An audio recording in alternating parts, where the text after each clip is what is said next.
Ewing. I am a student OTA at Owens Community College, and I am here to present my CASPAR presentation. I'll be presenting a summary of a home evaluation that I conducted on my stepfather's grandmother. Her name is Miss Charlene King. She's 92 years old. She does live alone. She has dementia. She forgets things pretty quickly. So the presentation will cover her background, her functional concerns, some home safety risks that I found, and some recommendations that I uh, recommended to promote safety and independence for her. So her medical history includes 3 hip replacements. She has moderate dementia. So it presents with a short-term memory loss, and limited safety awareness. So she inconsistently does. She has a cane and she does have a walker, but she does not like to use it. So that increases her risk for falling. Her mobility and cognitive challenges require a lot of environmental and functional support to continue living safely at home by herself. So she has difficulty with like basic mobility tasks. So she has issues with like standing up for too long periods. She can be a little wobbly. She can stand and walk, but like when it comes to like lifting up from her chair, she kind of needs something to help her balance herself. Um, Walking too long distances without her walker is a concern, and she does not drive at all. So she is not consistently using her mobility aids when performing any activities that includes going to the restroom or going out, walking to the dining room, walking to the laundry room. She kind of just wings it. So, like I said, she can walk though. She's just a tad bit unsteady, but so far she hasn't had any falls. So her ability to turn knobs and open drawers and operate switches is kind of impacted by both her physical and cognitive factors because she does forget. Like she can remember things from a long time ago, but she can't remember um, newer things. So, like for example, when I came in and I asked her, I was asking her these questions and I was doing a home evaluation, taking the measurements within her home. She kept asking me like after 10 minutes, why are you here doing this again? And what is this for again? And so it was like every like 5 minutes or maybe 5 to 10 minutes, she kind of like would ask the same question. I had to repeat myself as until while I was there doing her home evaluation. Um, so let's see. So like her countertops and everything seem to be standard height. She's not very tall. I want to say like 5'4". Um, so she was able to access everything within her kitchen fine. She was able to reach what she needed out of her countertops. She can bend down. It takes her a while, but she can bend. Um, let's see. She does have a shower chair that she uses in her bathroom. So, because like I said, standing up for her can be very, like, just difficult for too long of a period of a time for her. So, she does use a shower chair. And let's see. One of her concerns was the toilet seat. She felt like the toilet seat is too low for her. So, like one of my recommendations was just trying to get like a higher raised toilet seat for her because it's hard for her. Like when she does sit, she feels like she plops down and she's kind of like trying to catch herself, trying to catch her balance. So she said that was something that was a concern, and then also getting up from the toilet was a little bit of a concern for her as well. Her toilet seat was lower. Let's see.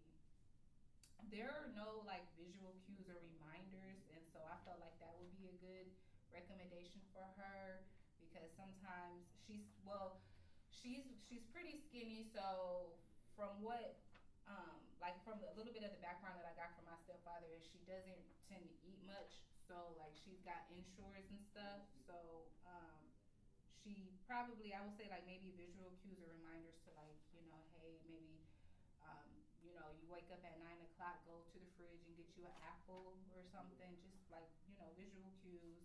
When I was there, she was very tired.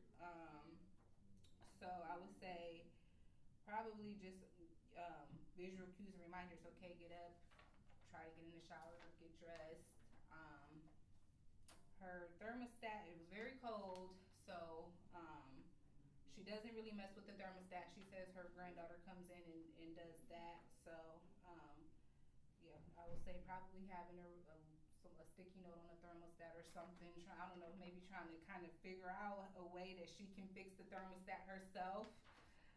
Just because her granddaughter isn't there every day. She does live alone, so I've set just some visual cues and reminders for her. Um, so yeah, like my overall recommendations just include like add visual timers and labels, and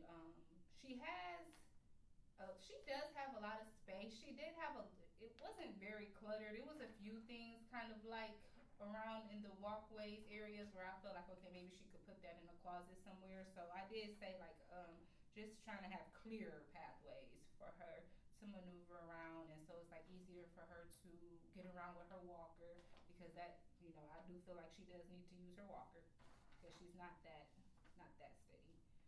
Um, with her dementia diagnosis, she may forget to use her walker. Although she's kind of not complying with anyways, I would say like turn off appliances or recognize unsafe situations. So basically that's just like, since she's got dementia, she needs to, it would be good if we could just remember to just have her just recognize situations that aren't that safe, I guess, if we can. And that would be, again, I guess, through the visual cues and reminders, the labels. I would say, and she's very inconsistent with everything. So she has a cane as well. She says that she uses it when she wants to, but she doesn't use it very much as well as the walker. So I say just with her being inconsistent with that, it's like her judgment. I don't know. It's like, you need to have good judgment, because if you don't, it can lead to accidents. So it's like, have good judgment on when you really should be using your walker if you're going a long distance. Because her laundry room wasn't far, but still, I just, I don't know. I would still use the walker because, like I said, I don't think she's that steady. She does need to kind of hold on to stuff. So other recommendations that I included would be like caregiver support, um, scheduled check-ins. What she does is that her granddaughter and even my stepfather comes and they do check in from time to time. But I would say maybe like they don't have like a set schedule or anything. It's just like whenever they have time, because they both work and they're busy. So I would say either caregiver support or scheduled check-ins,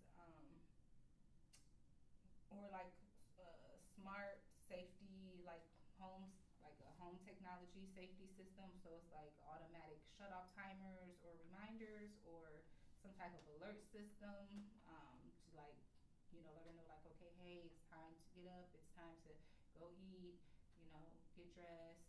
I don't know if you need to call someone to take you to run errands, do that, because she does not drive. I would say physical support stuff for her could include like handrails, because she doesn't have grab bars or anything, and like I said, she's a little unsteady, so like grab bars in the bathroom. She didn't have like any floor mats or anything, and her floor is like, it's kind of, I'm sure it's slippery when she gets out the toilet. I mean, out the shower, not off the toilet, but out the shower. So I said, like, yeah, you might want to put down or someone might want to put down like a rug or something, so you don't slip and fall. That was a big safety hazard that I noticed. And I said we can maybe rearrange her furniture a little bit, because her furniture kind of just seems like so like bunched together. So I said like maybe she has room. So I said maybe just trying to like spread out some more space for her a little bit. I said maybe that's why she doesn't want to use her walker. That could be a possibility. So I said just trying to like make it a little bit more open for her, because she does have the space. Let's see. And then yeah, cognitive supports would be again visual reminders, timers, and supervision, possibly like I said earlier, caregiver support. And then so environmental changes. Um, she had okay lighting. I guess it could be lighter. I don't know. Maybe adding like another lamp or something. Um, and then, like I said, just widened pathways for her. Just kind of trying to move the furniture around a little bit so she can have a little bit more space. Um, and then the non-slip mats on the bathroom floor, and then the raised toilet seat. Those are the main things that I, and then of course her just being more compliant with her uh, walker and her cane. So the goal is to enhance safety and support independence and like just respect. She does want to live home. She wants to continue to live home alone, and she doesn't. I mean, she seems like she does get around okay from what I observed. I just think she's a little unsteady. So I would say she could still stay at home. She's a 92-year-old woman with dementia. I say she can stay at home by herself. She just probably just need a little bit extra support if that's what she wants to do. If it was up to me, I probably would have her somewhere, but um, not. I don't know. I guess that's not what she wants. So, and her family, I guess they feel like she's okay. So, but yeah. So possible referrals can include, I guess, like OT. You know, so and that she could use OT just for like education, home safety. Um, and then like a social work, like a social worker for other support services, like certain type of resources. And then she could even go to physical therapy, kind of to help with her balance and gait training.